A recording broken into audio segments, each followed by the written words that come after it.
Hi, this is Misha. I just wanted to kind of share with you briefly here. Talk about a few things. I've got my Swiss SG553 SB pistol out. You've seen this in a few different videos. It's actually something I really like. And I kind of ended up with this accidentally. When I initially had ordered it, it was supposed to be an LB. And that's kind of SAN for you there. They just, make some mistakes like that.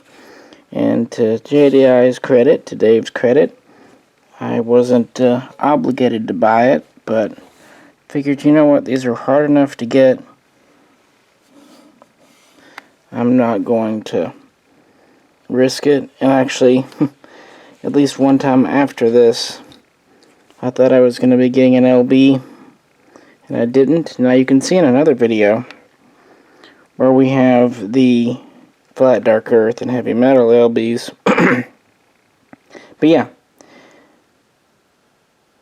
I just recently learned that actually the Swiss paratroopers, at least quite recently, have ordered a gun more or less set up like this. Now I don't know if the ones that they've ordered have the steel lower like this or it's the alloy, and I don't know if they're all black or if they're the gray and green.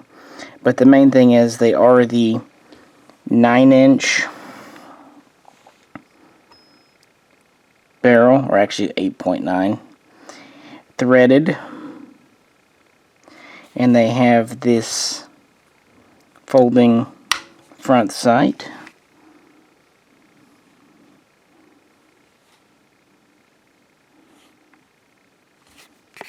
See if I can get that for you guys.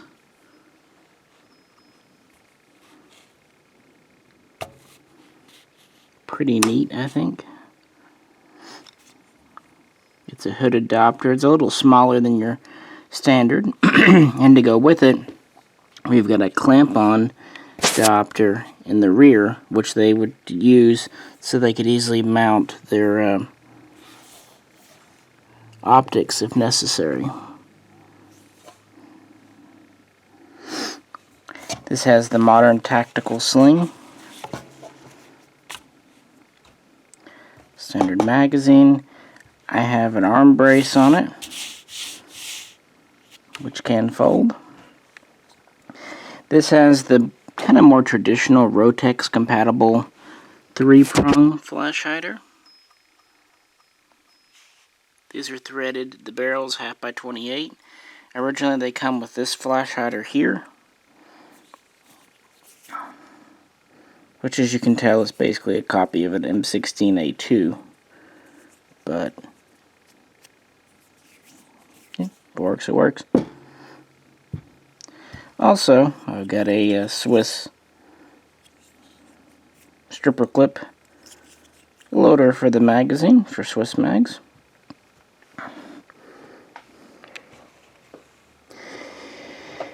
And now that I know this gun is mil spec, or, at least can be considered so, I'm actually even happier with it. I've been happy with it since I got it. It's just neat. The gray and green look makes it look like a small STGW-90. In the military, this would be called an STGW-04/07, or maybe just STGW-07, depending on who you ask. Doesn't really matter. The Swiss military has not picked up many of these, be they the short barrel or the long barrel.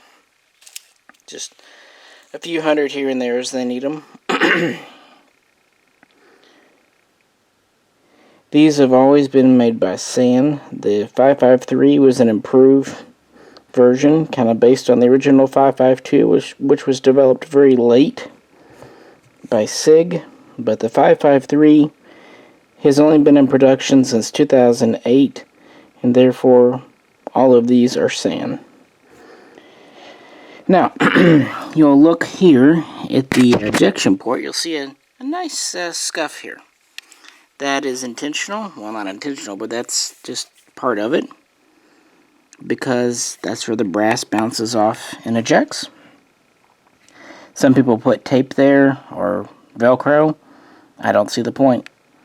I think honest wear on a gun from true use, not abuse, just honest use, is just what a tool should look like. And that kind of brings me to a little topic I wanted to touch on before signing off. I definitely do not believe in buying guns and leaving them unfired in the box. A few reasons.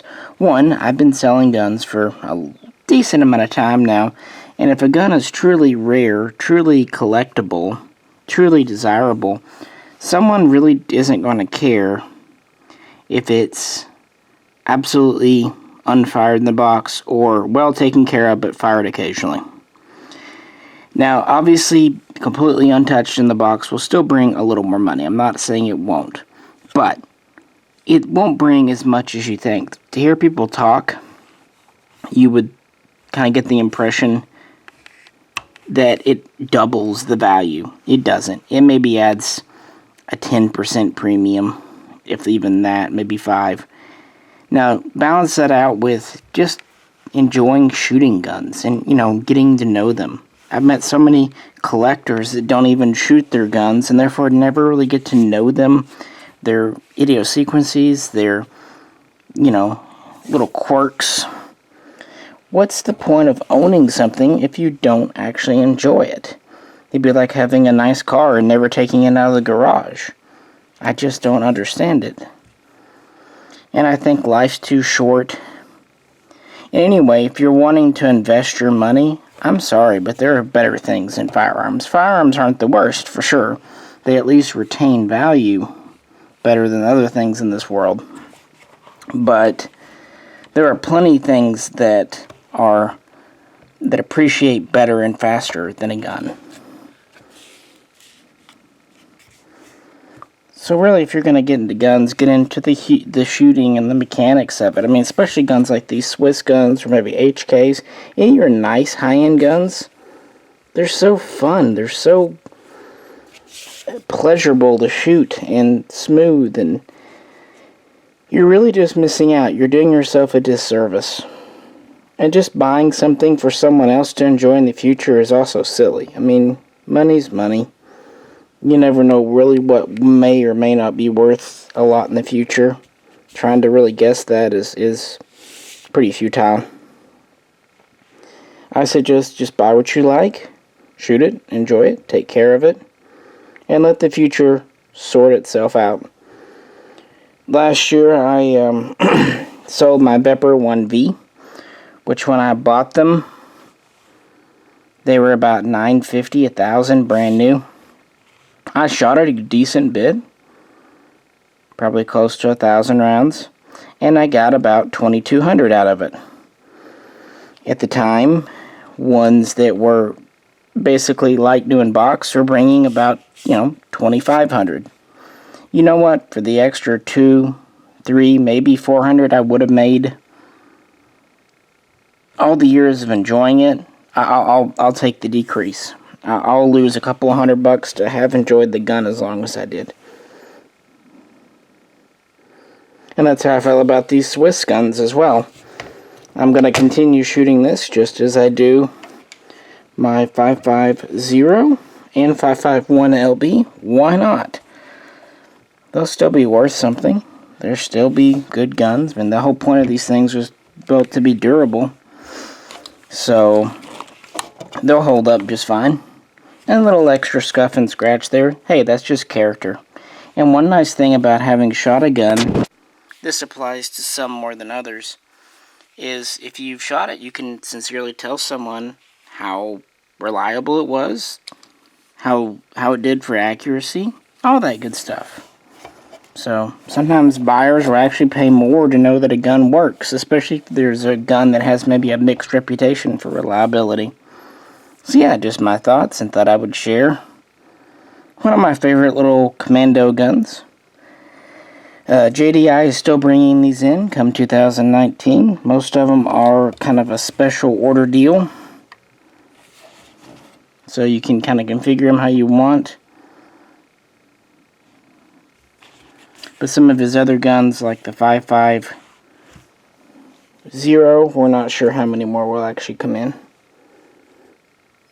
So anyway, hope you enjoyed this kind of little addendum. Any questions or comments, do post them below. Appreciate you tuning in, and if you haven't, do check out our main channel. This is Misha, and I will catch you next time.